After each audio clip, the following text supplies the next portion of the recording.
Thank you, everyone. Good morning. How's everyone today? Good? How can you not be happy? You're here in Steamboat. It's very lovely. Mary had that fancy title when she worked for me. The truth is, she helped me think. Now, some in the world would say not very well, that I needed to think more. But frankly, in the end, I think we delivered on a set of ideas and a set of policies, and I deeply appreciate Mary's help in doing that. I hired away from the Wall Street Journal. They weren't happy, but I was deeply appreciative. Thanks, Jennifer, for inviting me back. It's always fun to be around fellow patriots, people who care deeply about our country and about things that matter to basic human dignity. I'm gonna open up with just a few thoughts today, and then Mary and I are gonna have a conversation. I watch the conversations, the political conversations, the conversations that go out across the world. And then I see people reflect on sort of what we did, how our time in service, what that looked like. And this is not a sermon. It's too early. By the way, it's Saturday. But Samuel 16:18. Samuel 16:18 says, "Go out and wipe them out. Make war on them until they are no more." Now, I will tell you, that's harsh words. You can guess which testament it's from. But I think it does remind us a little bit about what you saw former Prime Minister Blair, Tony Blair, saying in their remarks here this morning. America has this profound responsibility. He talked about the negative component of that duty that we had. I agree with him. We are a powerful nation. I think we have an enormous responsibility as a result of that. I think we have this sense of who we are as this exceptional country. But I prefer to think about it in the way we all think about it and talk about it here this morning. I prefer to think about it in this way. What a glorious gift that is.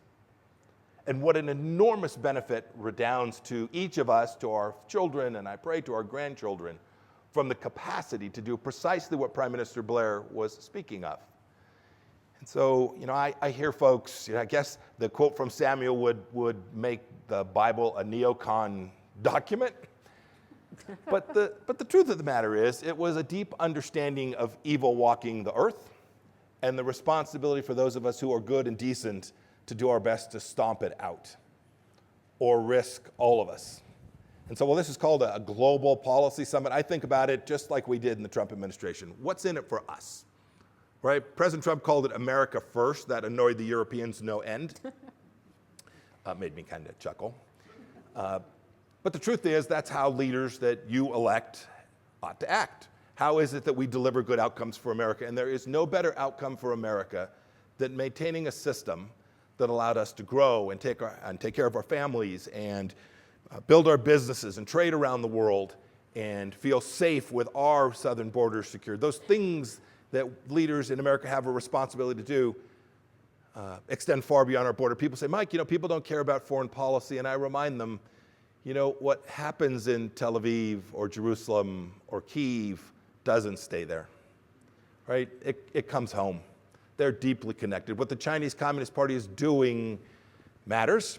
We talk about it, what's going on in Taiwan. I'm sure Mary and I will talk about that as well. They just had an election. But the truth of the matter is, what the Chinese Communist Party is doing here inside of the gates of our country is dangerous and staggering, and the people of America are mostly inured to it or simply not aware that that risk is upon them. And the nation has not responded in a way appropriately to secure our country from that threat that is not 6,000 miles away or 3,000 miles away, and not the responsibility of NATO or the Quad or anybody. It is our duty to get that right, and I pray that we will.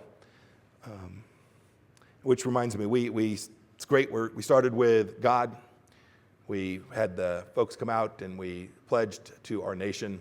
So God and country, when I think about it and I look at you all, I think of the unit that will actually deliver these outcomes, and that is family.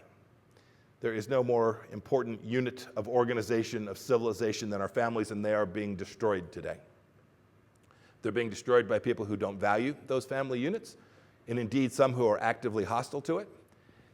And without that generational transmission of knowledge and culture and of heritage and of how it is we ought to treat our fellow human beings, it won't matter. I was the 70th Secretary of State. Tony Blinken is the 71st Secretary of State. It won't matter what the 76th Secretary of State says to someone in some faraway place.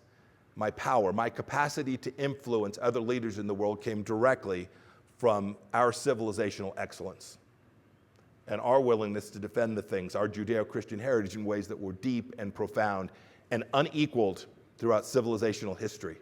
And we have to keep that.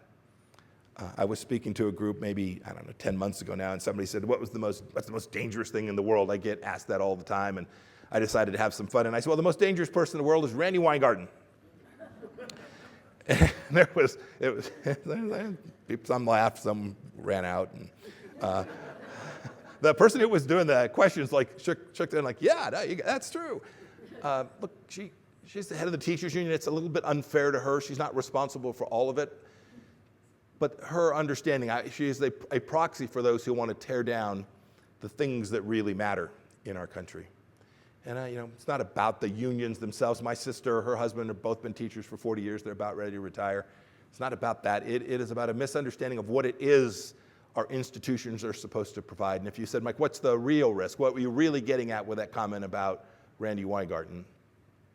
What I was really getting about is my fear that these institutions will be corrupted in ways that we can't get back. Whether that is our schools, our K-12 schools, or our colleges and universities, we've seen what's happening on those campuses. I know Mary and I both, having attended Harvard, were appalled, horrified, you picked the descriptor, but mostly unsurprised because we had watched the decay at these institutions over years. It is tragic. But it's not just the schools. I was a soldier a long time ago. Can't get my uniform anymore, but so be it.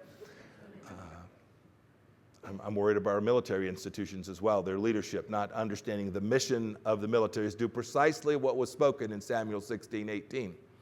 Not about teaching DEI. It's not about making sure that your tank can run on sunshine or windmills.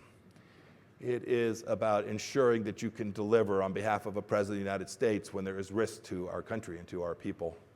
I fear that we've lost that bubble, that central idea of mission and merit inside these institutions in ways that it's going to take a staggeringly long time and bold leadership to get back. Last thought, and then Mary and I can chat. Sometimes my wife will say, Mike, you talk to these groups, it's Saturday morning, everybody's in good mood, and then everybody walks out and has to drink scotch or take a Xanax, right?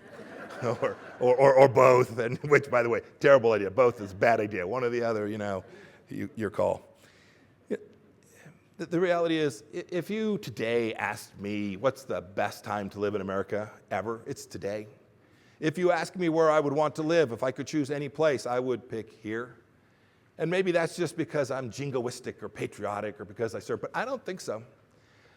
I think the whole world can see that. Some of them can't admit it. They will never, frankly, admit it. But they get it. Our adversaries get it too. Anybody knocking down the doors to sneak into Moscow? Are there tens of thousands of people at the Chinese border trying to figure out how to get across their rivers? Telling, right? It's telling. We are deeply proud of who we are as Americans, and rightfully so, and the world can see that we are exceptional, and they are counting on us. They're not just counting on us to provide weapon systems when they are attacked, as Ukrainians have been attacked. They're not just counting on us to provide leadership and sustenance to the Israelis when the horrors of October 7th befell them. They're counting on us every day. They're counting on us every day not to descend into mocking and to name-calling and to describing the other group as somehow outside of the norm. And they're counting on that other group, whoever that may be, for me as Republicans or Democrats on the other side. They're counting on us to behave in a way that is not the other. They're counting on us to deliver these outcomes. And I'm optimistic. It may seem counterintuitive given all the challenges, and I know that's what Mary and I will focus on today. I'm optimistic. People come out on Saturday morning Steamboat to hear me and to think about these problems, then to go back and talk to their folks in their workplace or when they're at their children or grandchildren's soccer game to talk about that. Or you all will go out and you'll cook the chili dinner at your synagogue or at your church. Those are the things that make America so different and unique. Of all the places I traveled, I would watch. I would watch how I was received. It was pretty cool to be America's Secretary of State. I have to be honest with you. It was even cooler to be the CI director. I have to be even more honest. But what was so heartening to me is that no matter where I went, everyone wanted to see me. It didn't matter who they were, didn't matter where they fell in the political spectrum, and they didn't want to see Mike. They wanted to see America's Secretary of State because they knew that if they developed a relationship with me, they could first of all avoid Donald Trump's wrath, which would be good. But more importantly, they knew that this country had a continuity that had delivered over time and would make them, their job as prime minister or president or king, it would make their job easier. They could be more effective in delivering that if they had America as an ally or a friend or a partner, or an America that understood the issues that mattered to them. I flew around the world in this beautiful white over blue airplane. Mary traveled with me most times. By the way, it was great. Today I'm going to hop on the middle seat on United. It'll be not as good. But that's the American way too. But the reality is, when that plane landed, the world took note. Not because it was a great aircraft, but because it was a great nation. That the individual who would climb off that plane, walk down those stairs, not fall most days, but walk down those stairs, delivered and represented something unique. Don't lose sight. When Prime Minister Blair from the United Kingdom talks about America that way, know that every leader around the world sees it that way too. If we get it right, if we take care of our own, if we fix our challenges here at home, we will have done the work that will deliver for them, and we will make humanity better. We will leave our country in a place that our children and grandchildren, 250 years from now, on the anniversary of today, which 1 year from now, there will be someone standing on the East Capitol steps giving their inaugural address. 250 years from this day, there will be a president giving an inaugural address on behalf of what remains the greatest nation in the world. So thanks. I look forward to your questions, Mary. Let's get after it.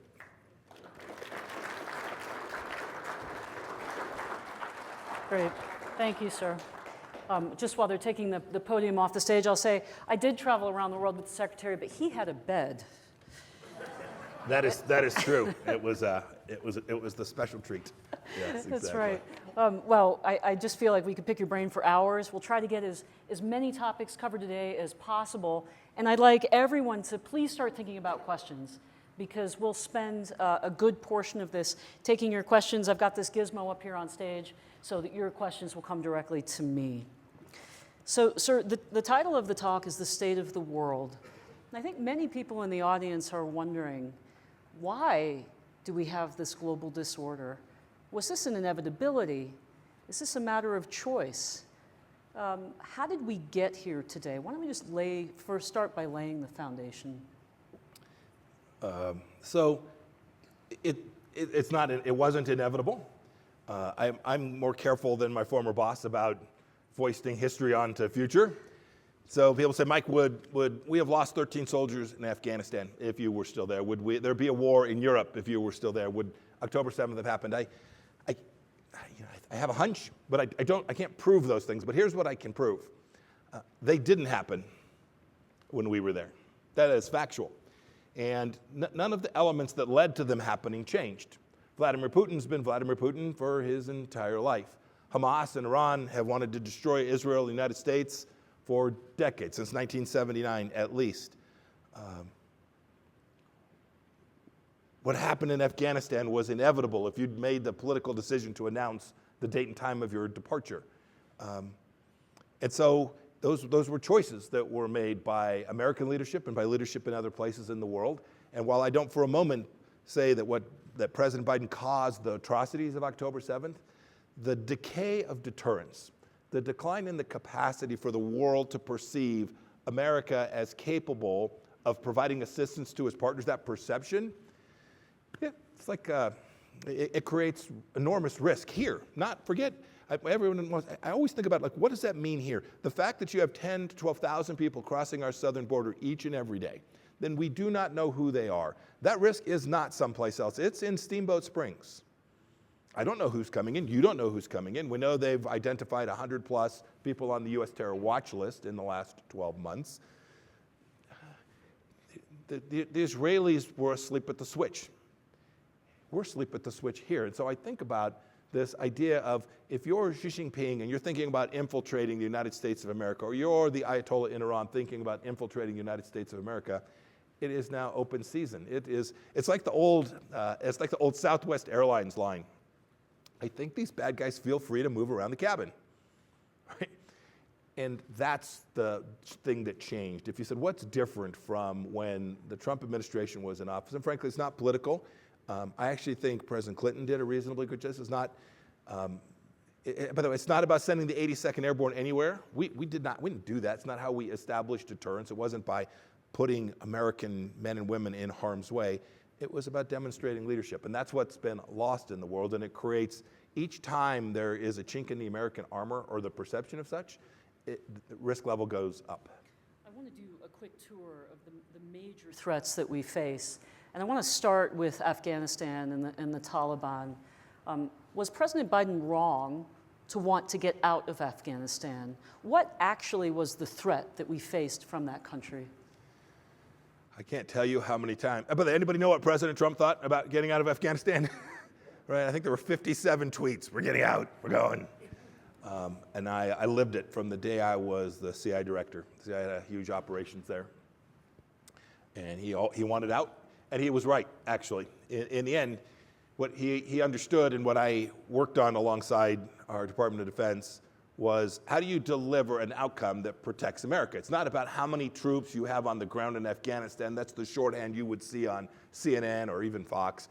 Boots on the ground. That's not the right metric. The right metric is, what's the risk profile from Afghanistan, from that place, and how do we preserve our security from those threats? And it was no longer the case that this was the central hub for global terror, and so it no longer needed to be the central hub for American counterterrorism efforts as it had to be after 9/11. And so no, President Biden was right to continue that effort to arrange our organization in a way that prevented terror. His mistake was thinking, hey, I can do this in a way that doesn't preserve the things that we had worked on so hard for 20 years. And it was possible to do both. I was convinced that we were on the cusp of achieving it. When we left, Mary, there were about 2,500 U.S. active duty troops on the ground in Afghanistan. We controlled Bagram Air Force Base. We had the capacity to see. We had an intelligence presence that could help protect us from an effort to conduct a terror plot from there, the original reason that we went to Afghanistan. And when you pull the rug out in the way that President Biden did, you see what is in Afghanistan today. Bad guys in charge, women in horrific conditions that they're back to after 20 years, and an America that now has to risk, at some point, another place where the terrorists can train and work and one day potentially present a real risk here in our homeland. I want to pull on a thread that you presented there. You said Afghanistan was no longer the central terror threat. So, sir, is it correct to say that that had moved to Iran as the world's largest global state sponsor of terrorism? When you were at CIA and you were presented with the initial briefings, was that the case? Were you surprised at their activities? You know, how broad are their activities? Give the audience a sense of the problem.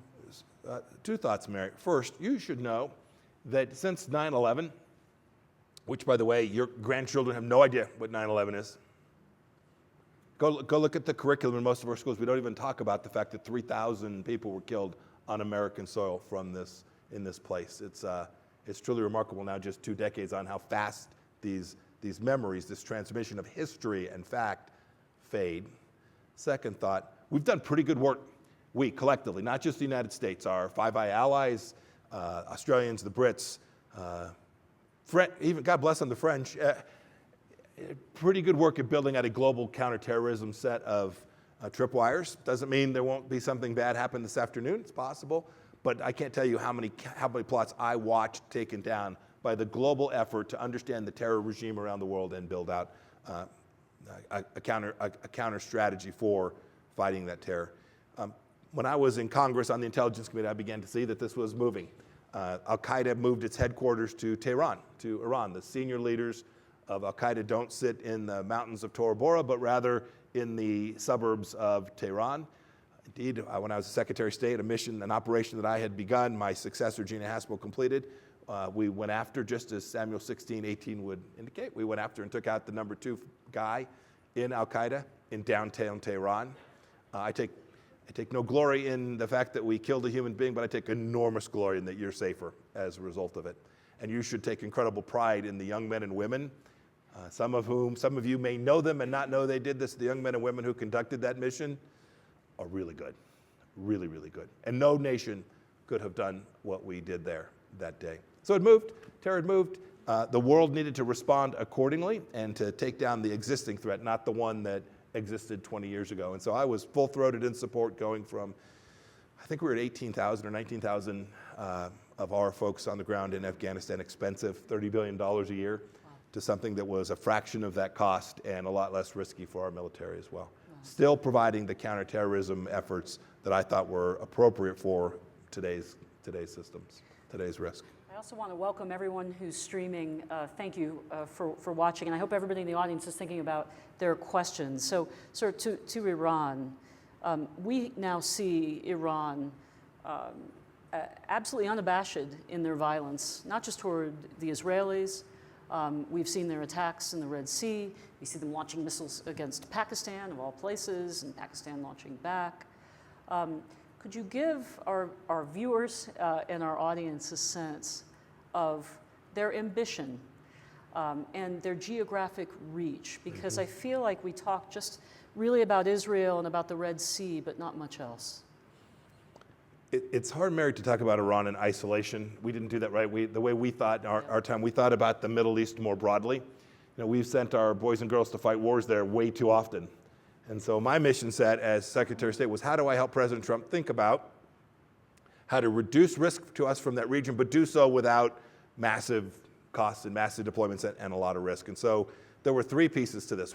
First was, we have a friend and ally, another democratic nation, Israel. It's the rightful homeland of the Jewish people. We're going to be their best friend. In good times and bad times, we're going to lock arms. My first trip abroad in the administration was to Israel. I went and met with my counterpart, Yossi Cohen, the head of Mossad. If you Google Yossi Cohen, he's model good looking and a 38-year spy, and I was not model good looking and just a pretender as a spy. So, but I had the CIA, he just had the little Mossad.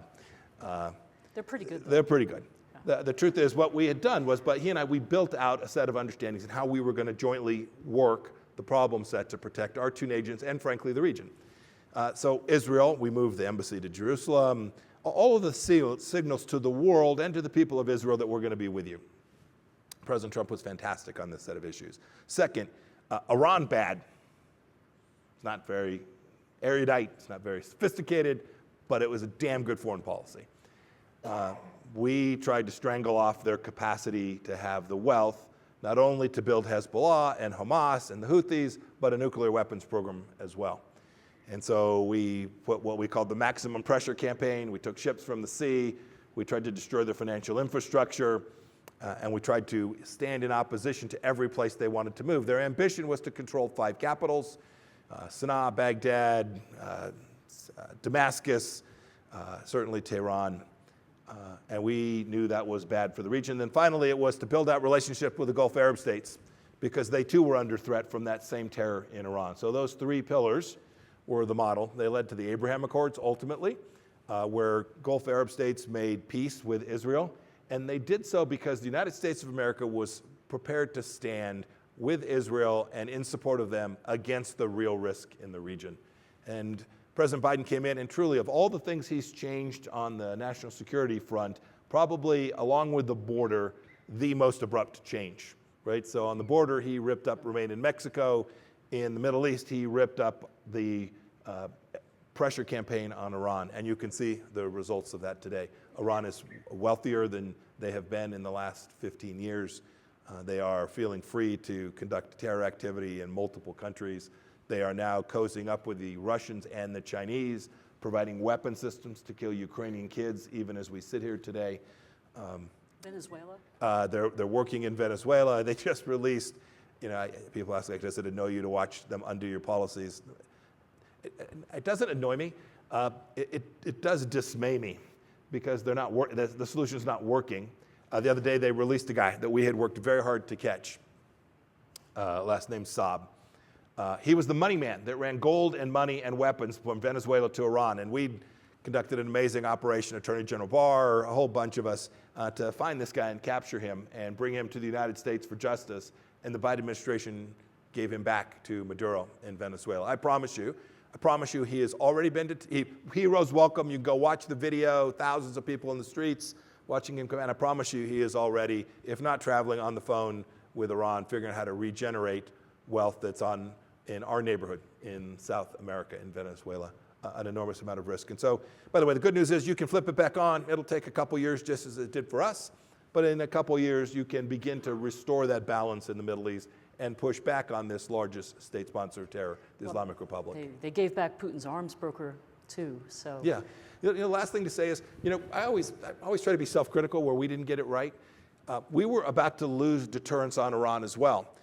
You won't remember, they took down 2 MQ-9s. They took one down again just the other day. They took down 2 MQ-9s in spring of 2019. These were our UAVs traveling in international airspace.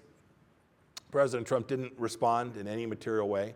The Iranians then fired ballistic missiles into Abqaiq, a big energy hub in eastern Saudi Arabia, run by Saudi Aramco, and within 12 feet of killing Americans, folks who were there working at that facility. This by now was the fall of 2019. And then they began to come after our embassy in Baghdad almost every night, the embassy for which I had responsibility to keep our diplomats and our military who were stationed at that embassy safe. There were pictures of them ramming the embassy. You'll remember this. They were very tense times. I remembered what happened in Benghazi. I did not want one of my men or women being killed, and we were determined not to behave the way the Clinton team had behaved there. But we had to get deterrence back, and we ultimately got the chance. We got the chance in late December 2019 as a result of some amazing work. We knew where the number 2 official in Iran was traveling, a fellow named General Qasem Soleimani, who was a general, but more than that, he was iconic. He was a visionary leader. He had the best PR team in the world. I should hire them. And we found out where he was traveling, and I flew to Mar-a-Lago, where the president was at the very end of December of 2019, just as COVID had come on our radar screen. Well, it was a remarkable time. And went down and briefed the president, along with the Secretary of Defense and the chairman of the Joint Chiefs of Staff, and said, we have a chance to go take this guy out. And you should know, President Bush had a chance to take him out in 2005, chose not to. President Clinton had a chance to do the same, and this guy had killed thousands of us.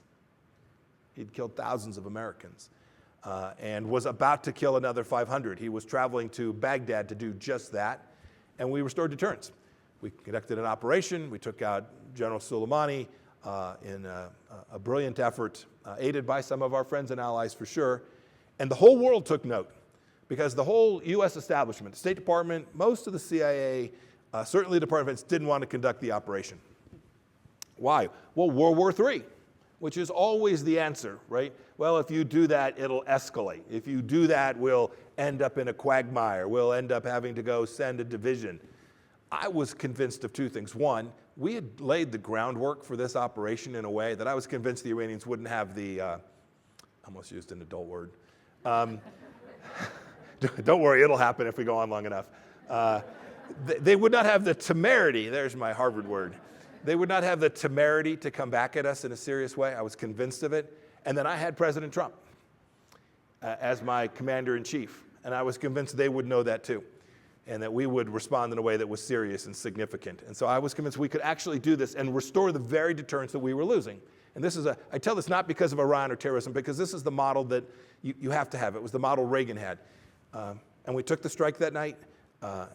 We killed him. It turned out we got lucky. In the passenger seat of the vehicle was his number 2, a guy named Mohandas, who was the head of terror operations inside of Iraq, that was actually engaged in the operation to go take out our air base at Al-Assad in Iraq. And the world took note. The Iranians stopped coming after our embassy instantaneously, just like that. Interestingly, not just in the Middle East. Chairman Kim in North Korea, who we were still duking it out with, took notice as well. He stopped firing ballistic missiles. If they can find Soleimani at an airport in Baghdad, we should maybe slow down a little bit. Xi Jinping in China also took note. You can't see it quite as much. Much of this took place that I was able to read about in different settings that you can't see. But he took notice. Well, they saw an America that was prepared to do things that most American leaders would just say that's too risky. And that's the failure of imagination that I fear we have today, which is creating this very escalation that the Biden administration so often speaks about fearing. Well, just for the, yes, please. I'll clap to that. Just for the journalists that are listening in, I think he made a little bit of news there that they were planning to go after Al-Assad Air Base, which, by the way, has been the subject of multiple attacks just in these last weeks. And secondly, that Bush and Clinton, I believe you said, sir, also had the chance to go after Soleimani and chose not to. Yeah, and remember, they did respond. They didn't do nothing. They did Right. strike. They fired missiles into Al-Assad Air Base. We had some soldiers who had some concussion injuries as a result of that, and I regret it that happened. But they very quickly reached out to us and said, "We're done if you're done." In the aftermath. And contrast that to today. Yeah. Foundation for Defense of Democracies reports that Iran-backed militias have attacked American bases more than 130 times since October 17th. The U.S. has responded 8 times. I'm going to go to just one more major threat, and then I'm going to start asking your questions. And so we have to talk about Communist China. A major focus of our administration. We woke the world up to the threat and the nature of that regime. Did we do enough? What took us so long? And when you're thinking about what this audience may not know and should be aware of, is it influence operations in the United States? Speak to us a little bit about the China threat. So you asked a question that still I think about an awful lot. We didn't do remotely enough.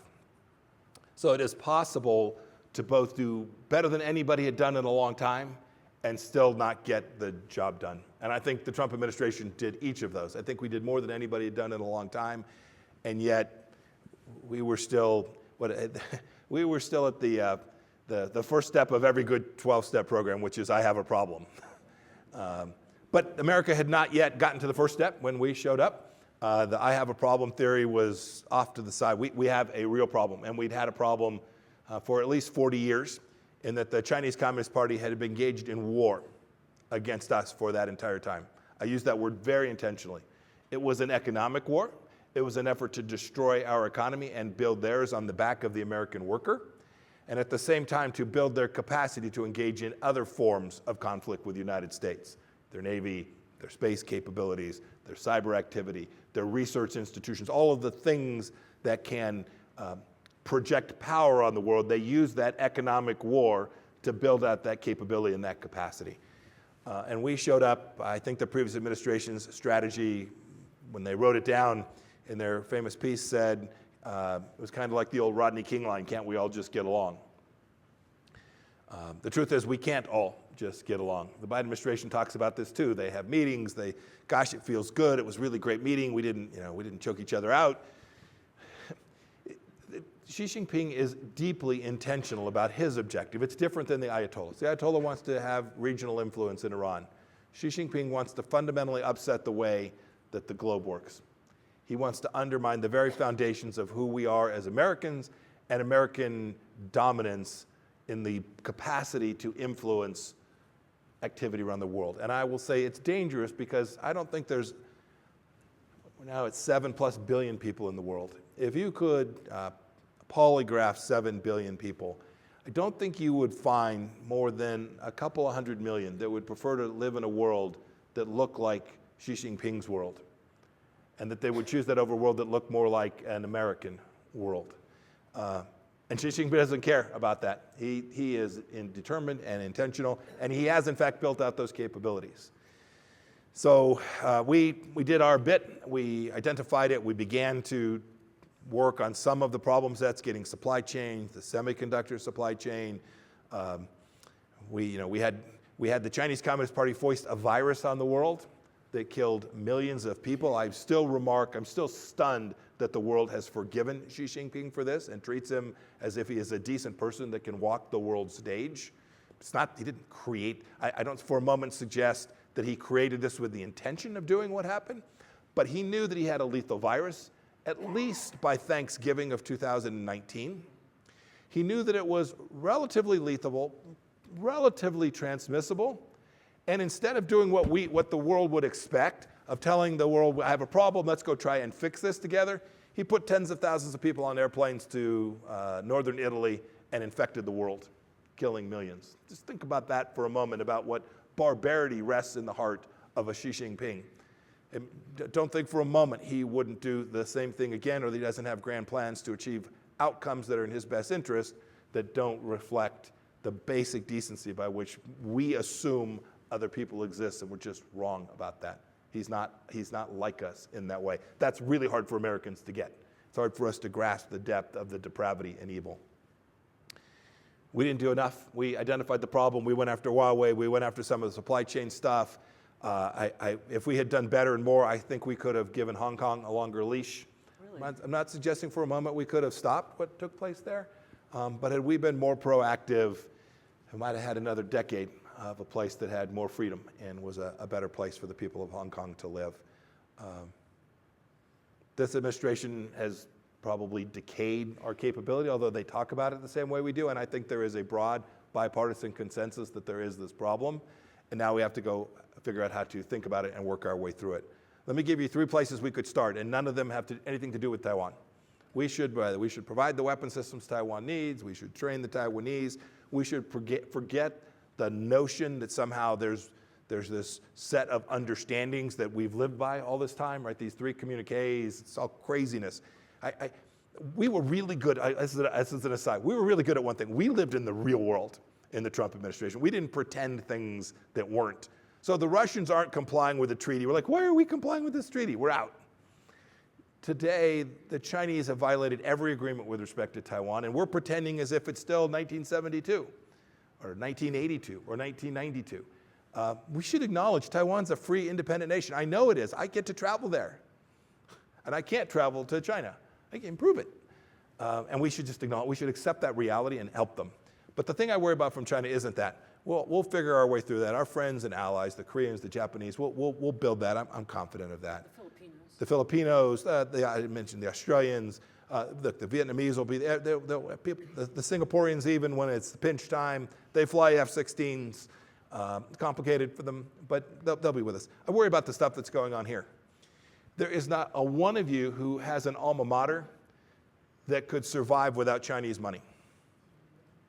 Not a one of them. I haven't done the research. Maybe that's a little too Trumpian, so I'll say it differently. I know of no institution college institution that could survive without university, that could survive without Chinese money. Chinese students coming to the school to pay full freight, some 360,000 Chinese students studying here. We have about 11,000 Americans that study in China each year. And then research institutions are wholly dependent on Chinese research money. The Harvards of the world, the MITs of the world, the Wichita State in my home district of the world all have massive Chinese money there. And if you think they're sending their students here and sending their money here because they like us, you share a fundamentally different view of the Chinese Communist Party than I do. They have an objective. There is a mission set. We could spend a lot of time talking about it. So we have to go clean up the university and school problem. They're in our research labs as well. Hard for me to imagine an American studying at a Chinese research lab. Like, it just wouldn't happen, and yet they're replete at some of our high-end institutions. It's a failure. We didn't get that right either. Second, the propaganda effort inside of our country, I was talking with this gentleman over here this morning about this. The propaganda effort inside our country is epic, and they're everywhere.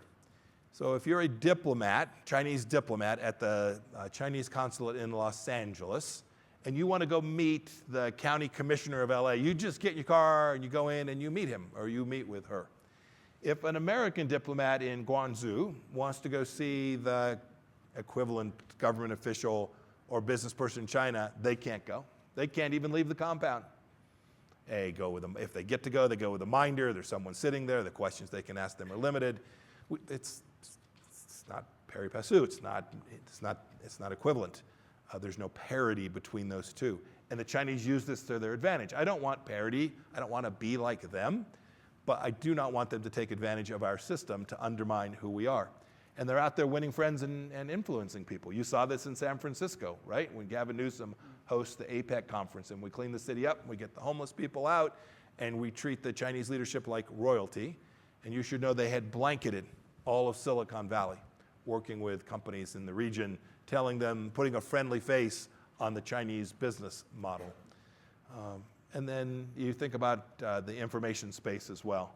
We always focus on TikTok because it is both handy and the most powerful tool, but no 16-year-old Chinese kid is on TikTok. Right? They wouldn't permit that. And if they do, it is filtered and it is an hour a week or an hour a month. And here it is Chinese-driven information foisted upon our young people that over decades will teach them that America is not a noble, good nation. That is deeply dangerous. We know how to fix it, take some good leadership. We didn't get that done either. And it's not just TikTok, it is a broader effort. Last thing I'll say. Mary was a senior advisor. I had four others really, who were helping me on the China problem set. 3 of them were Chinese by ethnicity. 2 of them were born in China. These are the most anti-communist people you would ever meet because they had lived there. They had seen it. And they still had family members that lived there who were suffering from it as well. This is not about the Chinese people. But we have to be fearless. We have to take the risk, because I've been called a racist. We have to take the fear that someone will say, you don't like Chinese people, when in fact what you are doing is deeply important to the 1.2 billion Chinese people who simply want to raise their families the same way that we do. And if we get this right, there will one day be a change in China. There will be a China that is no longer the deep threat to the United States of America. But if we sit back and allow China to continue to roll up countries around the world and roll up ours, the world will look very different for our kids and grandchildren, and we can't let that happen. Well, I hope we live to see it.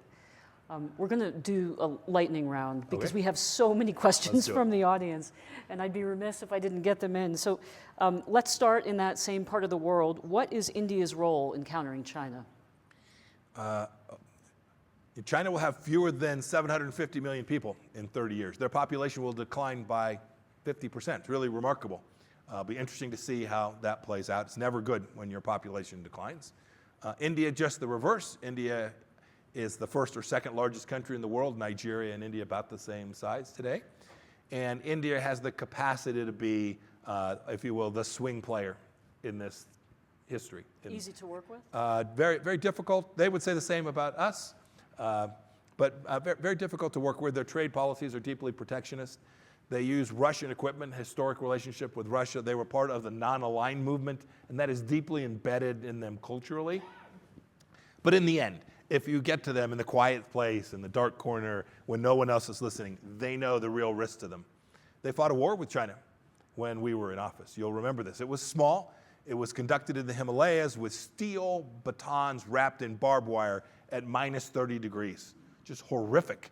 And we did, actually this was good on us, the Department of Defense, we sent equipment to the Indians in the mountains. We airlifted in cold weather gear mostly, and they repelled a Chinese attack on the Indian northern border. They beat him and threw him off a mountain, right? Crazy stuff. Crazy stuff. So the Indians in the end will conclude that while they will try to finesse it because China is their largest trading partner, in the end, the Indians, I am convinced, will, if we handle the relationship correctly, will conclude that they want a model that looks Western and not Maoist. What do you foresee happening if China invades Taiwan? Oh, goodness. Well, it's not easy to answer. I've seen a handful of war games where this plays out, where we try to model what will happen. It is ugly. There's no good outcome from it. By the way, Xi Jinping would have modeled this too. I suspect his models would say the same. It's bad for the whole world. It's why I think the risk of an actual invasion is relatively low. Compared to many of my peers, most conservatives think it's going to happen. I see it as a slow drift, more like Hong Kong, right? Political influence, strangle it, blockade an island, make life miserable, and then they will bend the knee to them. I think that's a more likely way for China to try and take political control of Taiwan. But if there's military conflict, it's a bad outcome for everyone. In the end, the West prevails, but it is a long slog and human misery of staggering proportions and economic impact that is unrivaled, certainly since 1929 or 1930 in the United States of America. Wars very rarely look like wars of the past. Should that happen, would we be vulnerable here our critical infrastructure? Would our internet work? Sure. Are there people in the country already? Not to sound paranoid, but Yeah. Oh, yeah. what's the risk? Oh yeah, no, here? it'll definitely be brought home. It won't be fought just on the shores of the mountains of Taiwan. It'll be fought all across the world. It'll be fought in cyberspace. It'll be fought in places. It won't be pop-up armies like you saw happen in southern Israel. It'll be different from that. There wouldn't be that. I pray that wouldn't be that kind of scale. But there's no doubt it will impact us very quickly here. Let me give one other thought that I don't know, doesn't get talked about much, and I may be the only one or a handful of few. When we think about defending, we think about it as Americans. When we think about defending, we think about how do you stop their missiles from coming in. So when we think about Ukraine, we haven't permitted them to fire into Russia. That's an odd thing. It's just, as a historical matter, you should know that's an odd thing to say. No, you have to take it, and you have to defend and have your buildings blown up and your people killed and your subways defeated and your telecom system destroyed. But you can't go after the attackers, the aggressors, the evil actors. Let's think about this with Taiwan. We always talk about, well, what's going to happen? People are like, well, how many missiles can they stop? And if they fire at our ships, what will happen? We should be thinking about where we're going to land our activity in Western China and making Xi Jinping think, no, this is not going to be an away game for you, cowboy. Right? It's going to be a home game. We're going to fight this on your turf, and we're going to make the life of your country miserable. And we often just think, well, we'll defend the strait here. And we got to think about, now, what does that really look like? How is it that you demonstrate to Xi Jinping that the cost of an invasion will exceed the benefits? This is the deterrence model at its core. And so we should have American leaders talking about, well, we're going to put medium-range missiles in places that can strike Chinese military targets in depth and at strength, no matter what it is they bring on day one of such a conflict. And if we're not prepared to do that, then Xi Jinping gets to go take this action however he describes it, and he gets to sit and watch it from the comfort of his palace in Beijing, not fearful that the streets of Beijing will be aflame. That's an asymmetric, ahistorical approach to conflict. And you know, we're doing it again with the Israelis now. We're telling the Israelis, we allowed them to go into Gaza, fair enough, but we're now telling them, no, you need to stop. You need to slow down. Instead of just repeating Samuel 16:18 repeatedly, wipe them out, we say, gosh, this is terrible. War is awful. It's why I couldn't tell you. People say, what are you most proud of during your time? It's that we didn't get America involved in a single war in 4 years. You said, and I say that not because I'm bragging. It's not, the Lord blessed us. We were lucky, all of the things that have to go with that. But I think people understood, we're going to roll over for them. And it kept you safe. And it kept our friends who are serving in the military safer. And that model, if you lose that model, you create real risk. You've talked a lot about Democrats in the current administration, which makes sense. They're running the show now. But there's a debate within the conservative side of politics, too, about deterrence and America's role. And you mentioned Ukraine. I mean, that's a perfect example. Is it a territorial dispute? I mean, should we just let Putin have what he's taken? And does it really matter to us? Should we care? Should we just say, good luck, Europe? What say you? I appreciate the views within our party. By the way, it's not new. I hear people, it's new. We have this strain in our party. Ron Paul, Pat Buchanan, the list is long. And I respect their views. And their principles are correct. America should get it right here at home first. We should get our border squared away. But I happen to be of the school that says America can actually secure its southern border and protect itself from threats from aggressors like Vladimir Putin. I do not hold the view that if Vladimir Putin was in political control in Kyiv today, which he was within a hair's breadth of being, if he were in control in Kyiv, that he would stop for a moment there. I don't think. I've spent enough time with him and have read enough history, and I'm convinced that not only him but the other Russian leadership truly believe in their hearts that most of Europe belongs to Greater Russia. You know, it's funny. If you ask me, Kansas, is Kansas part of America? I'd say yes. And if you'd ask me why, it would take me just a moment, right, to think about why I believe that, how it is the case, right? You go talk about the adventures of Lewis and Clark and the Civil War. You could talk about lots of things. But in the end, Vladimir Putin believes that these places are part of Russia. It's intrinsic. It's in his DNA. And so why would you think he would stop in Ukraine? And once you accept that central premise, that allowing aggressive action to be able to violate sovereign nations' borders, then you have set the world aflame. And that's what I worry most about at our southern border. I worry about who's coming in. I worry about all the cartels and moving fentanyl all across the border. But the fact that we're not prepared to defend our border has the risk of setting the world aflame with migration too, which will upset the economic system that has benefited America like it has benefited no other country. And so I debate with my friends, I explain, I try to help them understand, but mostly I hope the American people will come to see that no one's asked for our soldiers, no one's asked for our sailors or our airmen, they've just asked for our stuff. And had we provided our stuff back in the spring of 2022, had we provided our stuff in the spring of 22, I am convinced that this thing would be over. I can't prove it, but I've seen enough of this history. I've seen the way bad actors respond to aggressive use of counterforce to think that Putin would have said, these guys are serious, I'm going to declare my what he calls it a military operation. I would declare my military operation over. I would have done what Joe Biden said I could do. I conducted a minor incursion into Ukraine, and that's good enough for me. And the fighting, if not stopped, it would have gone back to the level of conflict that existed for the previous 6 to 8 years in the region. And there'd be a lot of Ukrainian kids alive, and the world would be a safer place today. But we didn't. We told the Ukrainians, nope, you can have this, but you can only have 4 rounds. It was crazy. Either you help your allies win, or you shouldn't get involved. You can't help your allies fight to a draw, because you're just encouraging the bad guys. I'll translate it to the Middle East. If you don't think Hamas doesn't watch every statement from Jake Sullivan, National Security Advisor, they're watching it closely. And when Jake Sullivan says, we told the Israelis to be careful about how they use their munitions, Hamas says, I'm going to stay in the tunnel another day. We're going to be right back at this again. I'm going to do October 7th one more time, some October 7th in the future. Anyway, so I have a fundamental view of how you protect America from some of my Republican friends. Well, and you've also spoken about the cooperation, the communication, the support between the China, Iran, Russia. We have a question here about North Korea. Is North Korea part of this emerging, what former Deputy National Security Advisor Nadia Shadlow said, the axis of disruption? Yeah. Not only is North Korea part of the axis, having now spent time with Chairman Kim in North Korea, way too much time for my own health. More than Dennis Rodman? I passed Dennis Rodman as the previous American record holder, yes. The truth is, when you think about North Korea,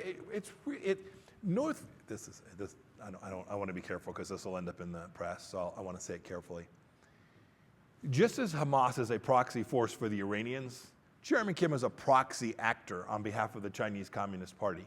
When we would meet with Chairman Kim, whether it was the president at the summits or my trips to Pyongyang, he would always go to China before and after those visits. He was both passing information and receiving instructions from them.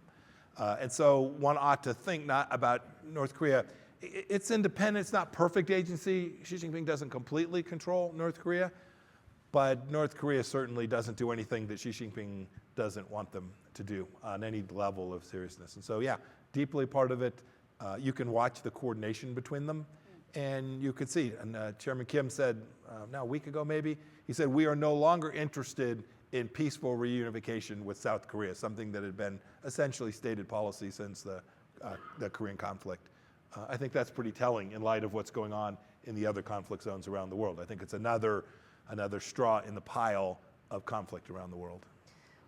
We could be with you for hours. Unfortunately, our time is running a little bit short, and I want to make sure that I ask questions around 2 things that the audience has shown a lot of interest in. The first is the tools that we have to fight back. A lot of questions about the economic tools, but also questions about the intelligence tools that we have. And then secondly, after that, I'd like to talk about the friends that we have, and so the audience doesn't have to take Xanax or have a drink after they leave this. So on the tools side, we had a very interesting question about CIA. Thank you, whoever asked this. We have now incredible, powerful, open source sources of information. And on the other side, we have these Orwellian states like China who can see everybody who comes in. So how effective is this tool today for us? How effective was it for you when you were running the agency, or is that institution broken? It's a good question. By the way, it's a better question. The CI question I usually get is, are there UFOs? So that's a better. So thank you. It's a better question.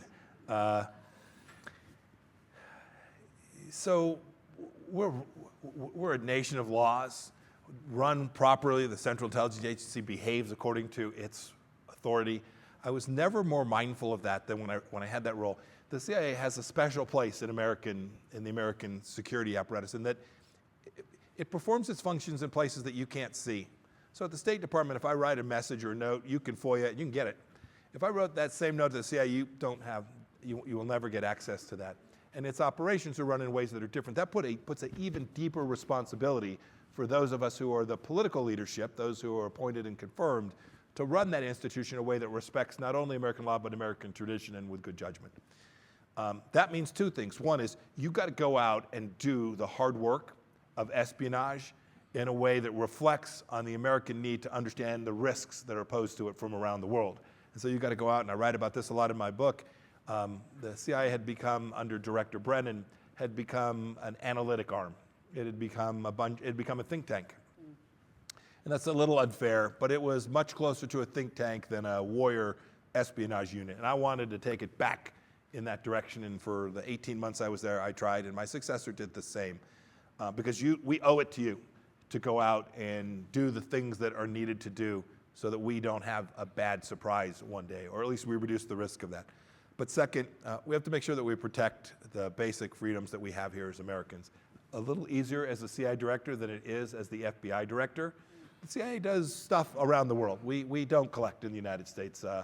There's all this controversy around this thing, it's too esoteric, called Section 702, but suffice it to say, the CIA collects on foreign actors.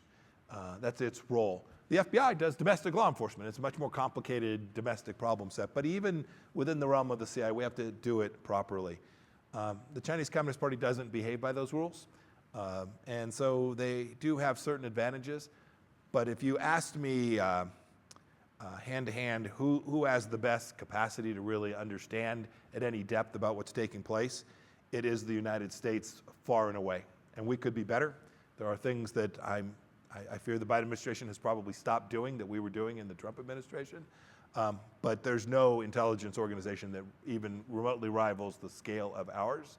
And if you add in our friends, the Canadians, the Brits, the Australians, the Japanese, the South Koreans, the Israelis, Middle Eastern intelligence services, if you add in our intelligence services friends, it's pretty good.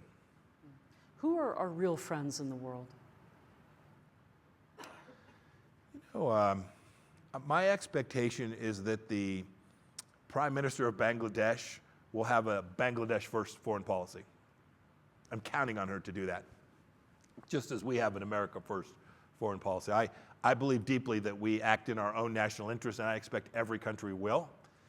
The question is, which of those nations understand that it's in their best interest to be with us on most days?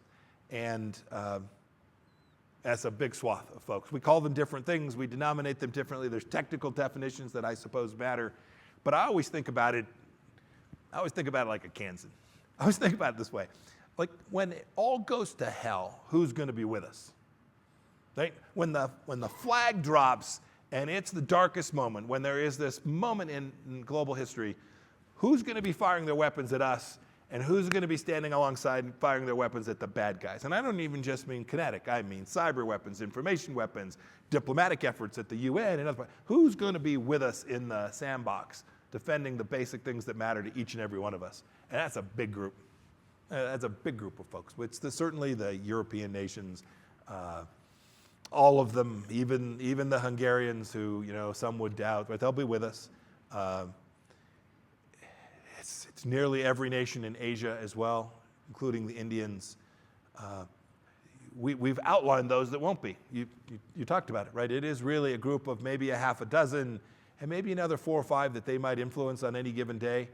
But the vast majority of the world on that day will decide, I'm with these guys.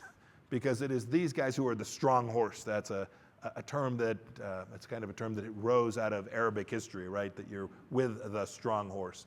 I think they all know America is the strong horse, and it will remain so for a substantial time. But we better get our economy cranked up. We better get our system squared away at home. We better start prosecuting criminals here. We better teach the right stuff in our schools, or we will not be that strong horse. And then the risk is that some of those countries will, if not join that axis, will say, I'm out, let you all big boys fight it out. And that would be something that is not inevitable, but that was caused by a failure of America and its capability and its imagination. I know Jennifer's very strict on time, sir, but can I just ask, will you serve again? I hope to get that chance again someday. Yeah. So Great. if I can have an impact, I've never said no when asked, and there's a lot that needs to be done that I didn't get done the first rodeo. So. Well, please everyone join me in thanking the Secretary for his time. Thank you all.